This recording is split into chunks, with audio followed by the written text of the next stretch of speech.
How do you know when to upgrade your ball python's enclosure, and what size do you upgrade to? Well, I'm doing an upgrade today, so that's going to be this week's video. And the upgrade is going to be controversial. That's TMZ parking outside right now.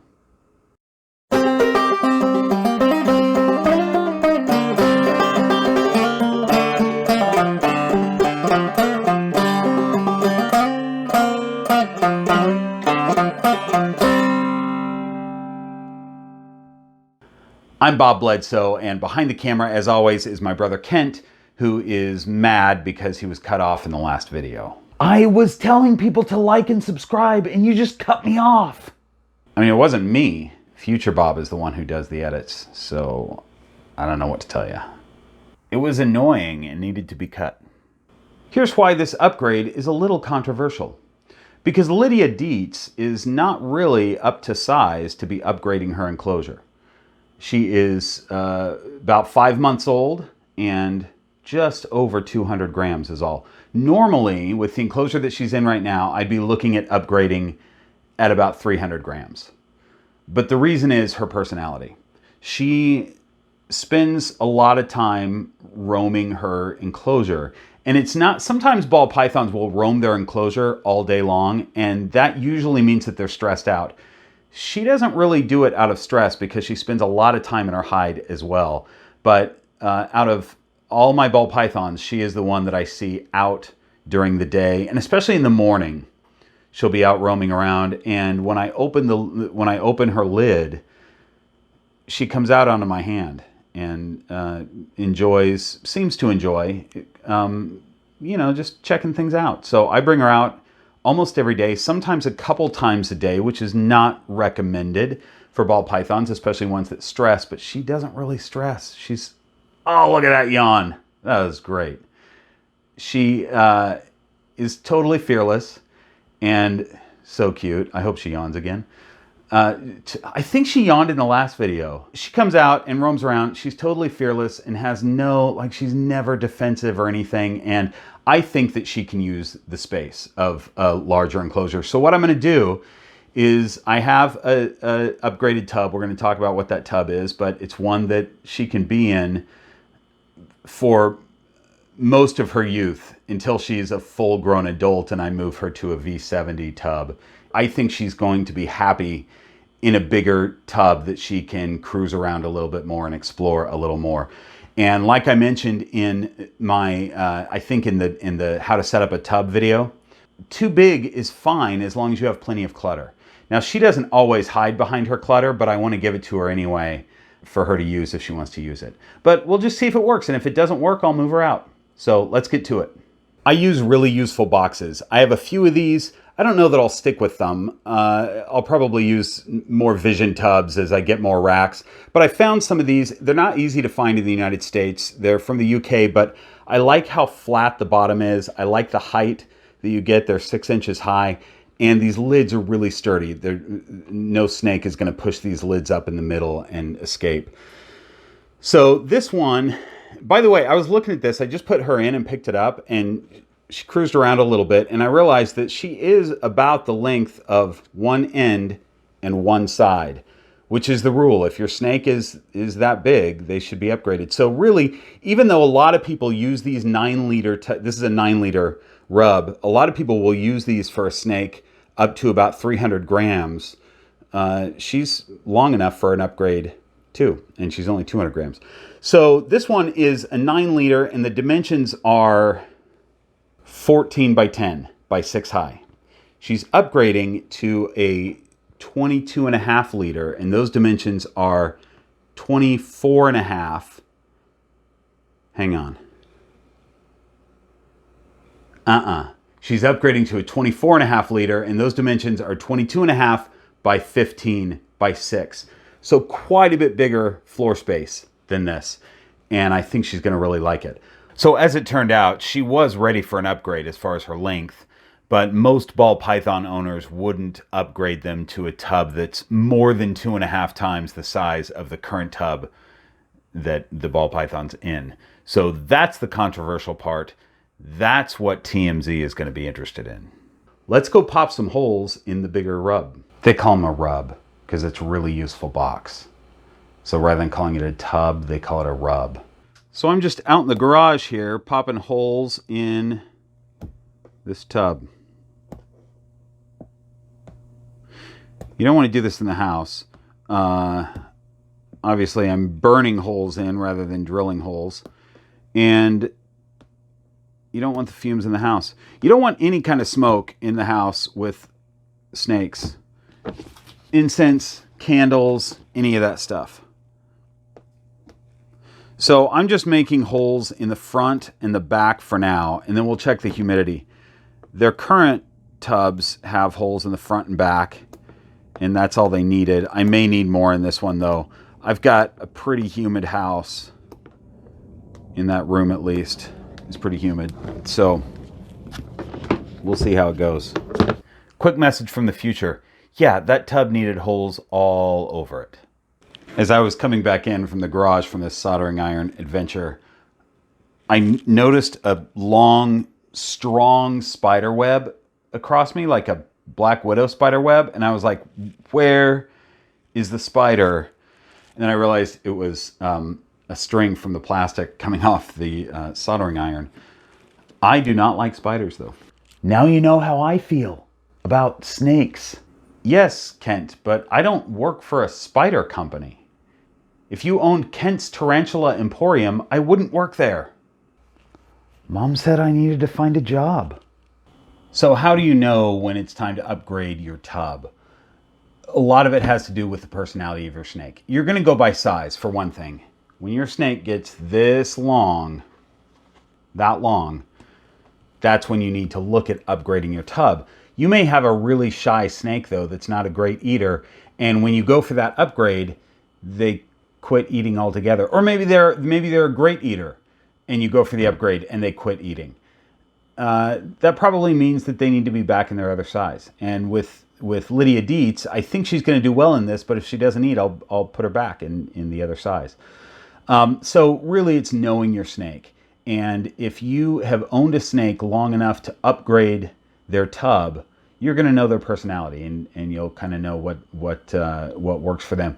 But I think if you have the room and you have the tub size, which these are not very expensive. Past Bob keeps saying the word tub, and it's important to know that this information is good for anything, glass enclosures, whatever you want. He just doesn't have, I would never call him dumb, but he just doesn't have the IQ to remember. And I'm just glad that I'm not that guy anymore. Give the snake a little bit more room and see if they'll use it. You do run the danger of stressing them out, though, for some particular snakes. So I think that Lydia Dietz will benefit from this size. I think she'll use it, and that's why I'm upgrading her. So here we go. First of all, I've got my heat mat. This isn't a how to set up a tub video because I already did that, but I got my heat mat here, and what I've done, this isn't where she'll sit. I just set this up for the video, but what I want to do is put it on a thermostat. This is the temporary thermostat. This is what I use for my quarantine tub. I just want to run this new heat mat to make sure that it works before I plug it into my VE300, which is, in my opinion, a much better, well, not even my opinion, it is a much better thermostat. This is not a bad thermostat, and I recommend these, you know, if you have one tub or something like that. But the Vivarium electronic thermostats I really like. That's what I use for the permanent things. So we got that. We got this thing rolling. We'll see how that temp goes. I'm sure that it's heating up nicely. I put it up to 95, and I don't know if that's ultimately where I'll be. In fact, let me get my heat gun. Let's look at where it's at right now. It says it's at 95 right now. And on the surface, it's reading 87 tops. Let's see what it is on the mat.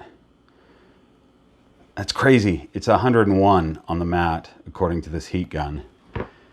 And so, I mean, this needs more time to heat up, I think. The plastic has to heat up. So I'm going to have to figure that out before I put her in. I want to have the temperature dialed in. With the humidity, that's not as crucial to have completely dialed in before the snake goes in. I can check this humidity occasionally, and if I need to pull her out for a few minutes, put her into a different tub while I pop more holes in this, that's fine. But really her heat, I need to make sure that this isn't going to get too hot to burn her. So let's do some substrate. I've got Reptichip in here, and the reason that I have it in a pillowcase, this isn't going to work for most of you, but I've got a really humid place that like my humidity a lot of times is sitting at 55 just in here. And so I don't need my Reptichip to be wet. So I put it in a cloth pillowcase so it sort of dries out just sitting there. And it doesn't totally dry out. I mean, it still has some moisture in here, but it helps anyway. Anybody that's watching that has the same situation, let me know what you do. I mean, you're probably not using Reptichip necessarily. I know some people use Aspen, which is not typically recommended for ball pythons, but if you're in a really wet environment, Aspen keeps things dry. I'm not humid enough really to, I think, warrant Aspen, and I really like Reptichip. Or not even necessarily Reptichip. I've bought a number of different types of cocoa husk type substrate, and I like it a lot. But it can't get too wet, otherwise it gets way too humid in here. This is where I want that water dish. Now, assuming that she's happy in this tub, she'll be here until she's, you know, over 1,000 grams. So she's going to be in here for a while. She's a strong eater. I'm trying not to power feed her. She got a little bit overweight. I was realizing she was kind of eating and getting bloated, and then I'd have to wait and sort of help. I'd give her little belly massages until she pooped or whatever, and she was bloated a lot for several weeks. And then I realized when she wasn't bloated, I realized, oh, she's getting a little chunky. So I've cut down her feeding frequencies. I was doing every 5 days because that's what I do for hatchlings, and that works fine. But it was getting a little much for her. She loves the food. She'll eat, and then 2 days later she's out hunting again. So she's getting weekly meals right now, and I might even dial that back to every 8 days or something like that. We'll see how she does. But anyway, my point is, she's a great eater, and she's going to grow fast, but it's going to take her a while to get to 1,000 grams in this. So let's put in some stuff for her to hide around. Here's another thing that's controversial.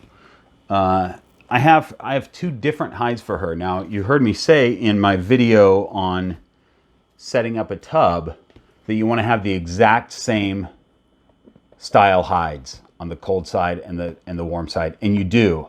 And the reason is that the snakes a lot of times will prefer one hide over the other, and when they do that, they feel more secure in that one hide, so they won't thermoregulate because they prefer security over anything else, really.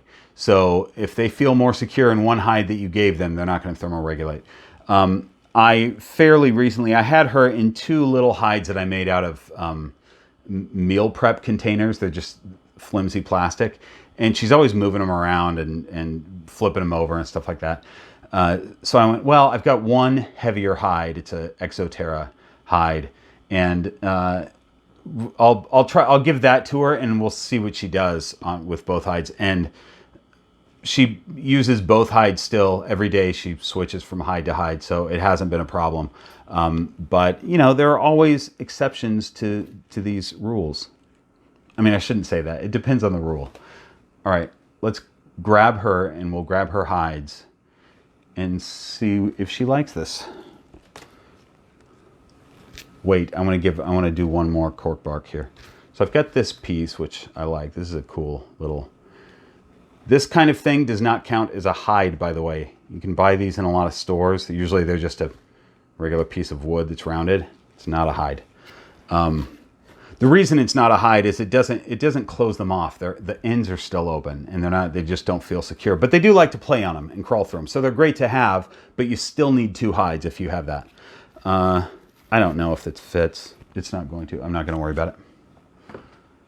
So we're just doing this. Little guy there. Now let's grab her. Okay, let's just do this. She's gonna come out anyway. So I'll just let her crawl out on her own. Right there, as she does. Hi, baby girl.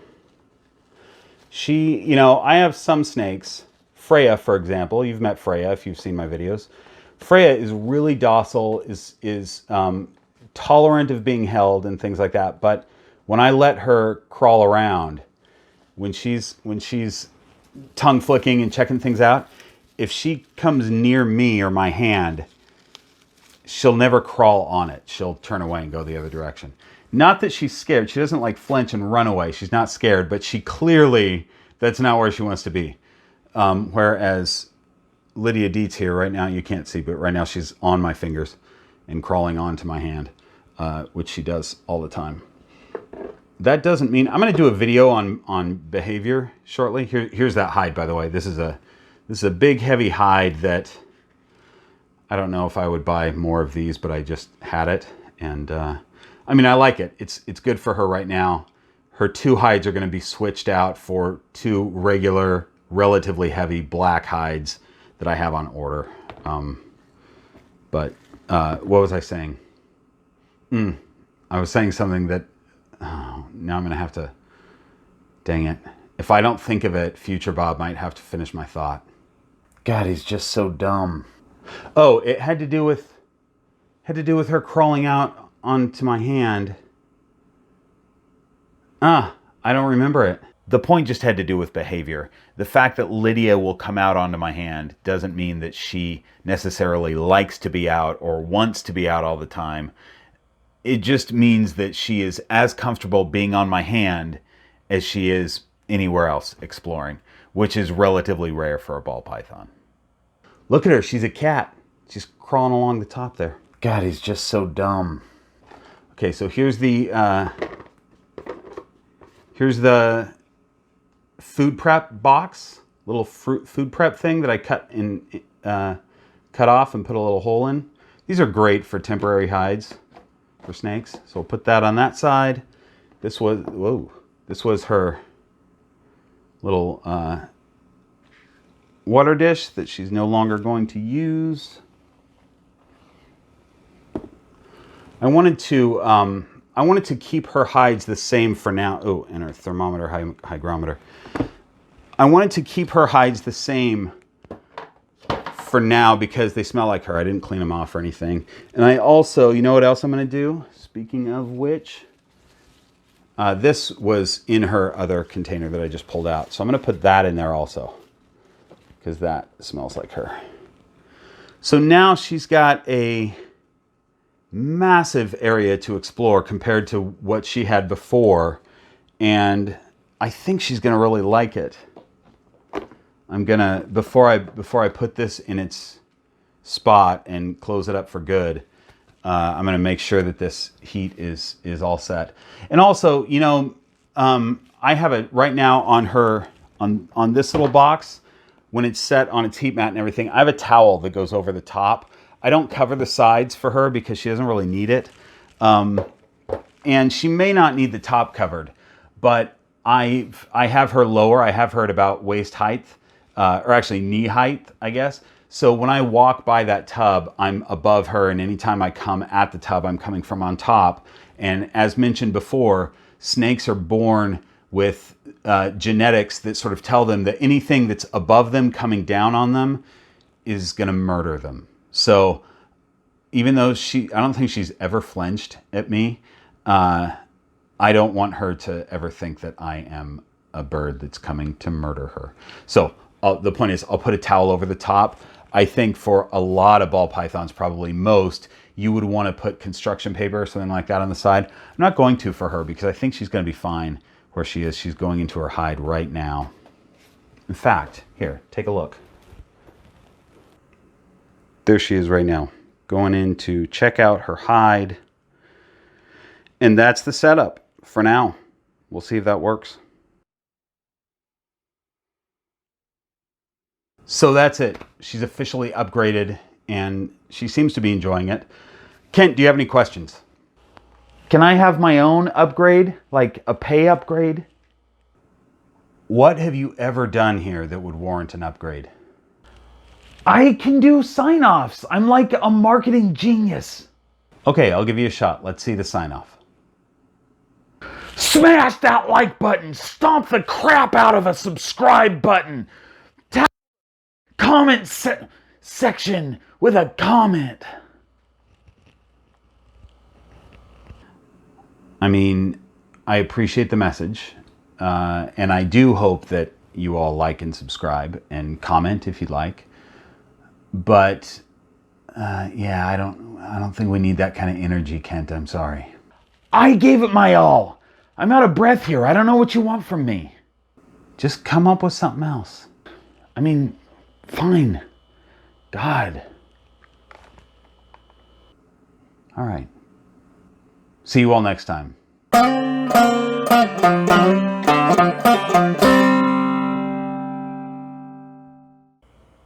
I'm leaving it all in. I hope you're happy, Kent.